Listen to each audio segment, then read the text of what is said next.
ഇപ്പോഴും പയ്യനാ വെട്ടാൻ പോകുന്നത്. രാത്രി 3 മണിക്കൊക്കെ പോകുന്നത്. ഇപ്പൊ ഞാൻ ഒരു 4 മണിയൊക്കെ ഇറങ്ങാം. രാത്രിയിലൊക്കെ ഭയങ്കര മിക്കവാറും വൈകിട്ടൊക്കെ ഇങ്ങനെ പട്ടി 3 എണ്ണം കൂടി മണം പിടിക്കും കേട്ടോ. ഞാൻ ലൈറ്റ് അടിച്ചൊക്കെ നോക്കും. ലൈറ്റ് അടിച്ച് നോക്കുന്നുണ്ട് നമുക്കൊന്നും കാണുന്നത്. ഇവർക്ക് തന്നെ മണം അടിക്കുമ്പോഴേ ഇവര് ഈ പട്ടി എല്ലാം കൂടെ കുറയ്ക്കുന്നുണ്ട്. ഇത് ഈ അടുക്കാതിരുന്നത് ഇത് 2-3 എണ്ണം ഉള്ളതുകൊണ്ട് അടുക്കാതിരുന്നത്. പട്ടി അത് ഒരെണ്ണമാണെങ്കിൽ അന്നേരം അത് പിടിച്ചു കൊല്ലുവരും. ഞാൻ രാവിലെ വന്ന് സംശയം കണ്ട് വന്ന് നോക്കിയപ്പോൾ തന്നെ അതെന്ത് ചത്ത് കിടക്കുന്നതുണ്ട്. പിന്നെ അച്ഛനും എല്ലാം കൂടി നോക്കിയായിരുന്നു. പിന്നെ എല്ലാവരെയും വിളിച്ച് മറ്റുള്ള ആട് ഈ വേറൊരു ആടുണ്ടോ അതാക്കി വെളിയിൽ വന്ന് നിൽക്കുമായിരുന്നു.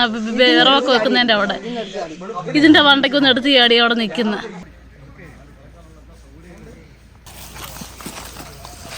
പാടം ഫോറസ്റ്റ് സ്റ്റേഷനിലെ ഉദ്യോഗസ്ഥരും കോന്നി സ്ട്രൈക്കിംഗ് ഫോഴ്സിലെ ഉദ്യോഗസ്ഥരുമായിരുന്നു അവിടെയെല്ലാം.